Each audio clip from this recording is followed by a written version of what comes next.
Hi friends, welcome to my channel. இன்னைக்கு நம்ம வெண்டைக்காய் புளி குழம்பு எப்படி பண்ணதுன்னு பார்க்கலாம்.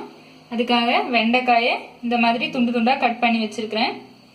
அது கூட போட்டு வணக்கறதுக்கு தேவையான பெரிய வெங்காயம் 1, அதுவும் பெருசு பெருசா கட் பண்ணி வச்சிருக்கேன்.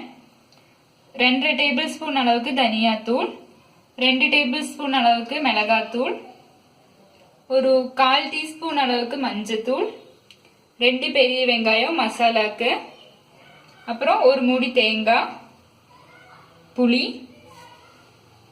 ஜீரகம், கடுகு, வெந்தயம், கருவேப்பிலை,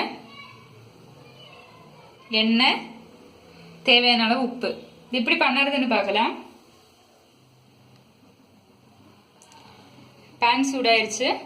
நம்ம முதல்ல வெண்டைக்காயும் கட் பண்ணி வச்சிருக்கிற வெங்காயத்தையும் முதல்ல வணக்கிக்கலாம். அதுக்கு தேவையான 2 டேபிள் ஸ்பூன் அளவுக்கு எண்ணெய் விட்டுக்கிறேன். எண்ணெய் நல்லா காயட்டும். எண்ணெய் நல்லா காஞ்சிருச்சு. முதல்ல நம்ம அந்த வெங்காயத்தை சேர்த்து நல்லா வதக்கிக்கலாம்.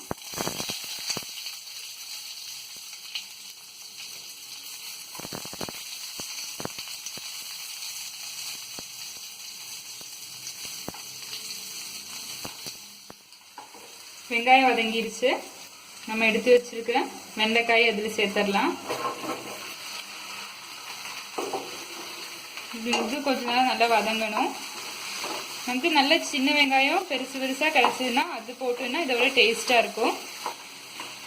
நீ நல்லா வதங்கட்டும். அதுக்கு முன்னாடி குழம்புக்கு தேவையான மசாலா அரைச்சிக்கலாம். கட் பண்ணி வச்சிருக்கிற வெங்காயம்,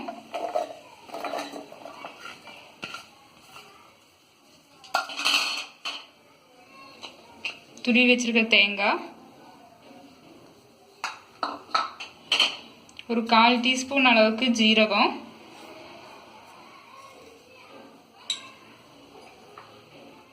மஞ்சத்தூள்,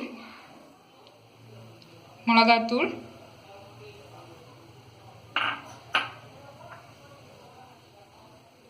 தனியாத்தூள்,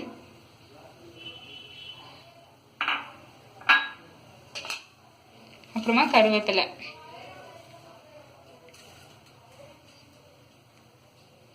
இது கொஞ்சம் தண்ணி சேர்த்து நல்லா மைய அரைச்சு எடுத்துக்கலாம்.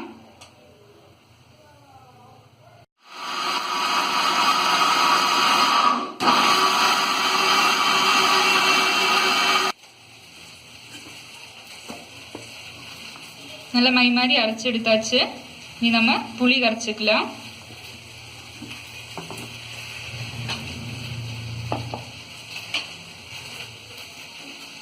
கொஞ்சம் நிறைய புளி வேணும், அப்பதான் குழம்பு நல்ல டேஸ்டா இருக்கும்.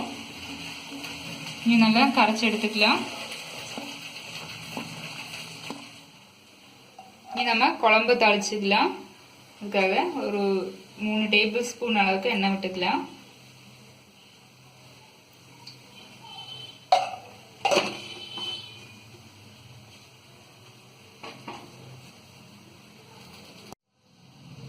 எண்ணெய் காஞ்சிருச்சு.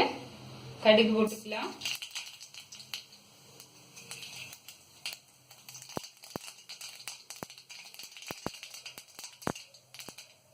ஒரு 5-6 மணி வெந்தயம்,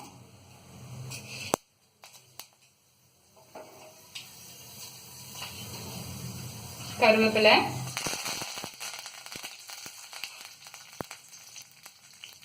நீ அரைச்சி வச்சிருக்க மசாலாவை இதுல சேர்த்து வதக்கிக்கலாம்.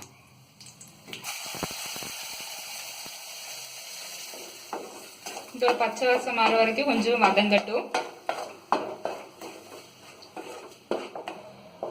நல்லா வதங்கிருச்சு. நீ குழம்புக்கு தேவையான அளவு தண்ணி சேர்த்துக்கலாம்.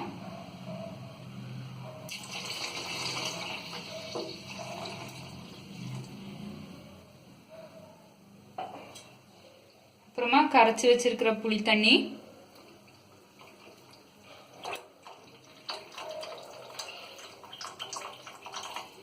அப்புறமா வதக்கி வச்சிருக்கிற வெண்டைக்காயையும் வெங்காயத்தையும் சேர்த்துக்கலாம்.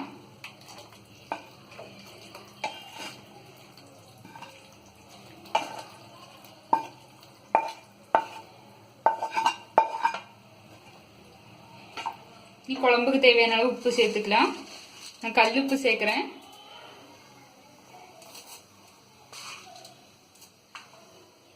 குழம்பு நல்லா கொதிச்சு சுண்டட்டும்.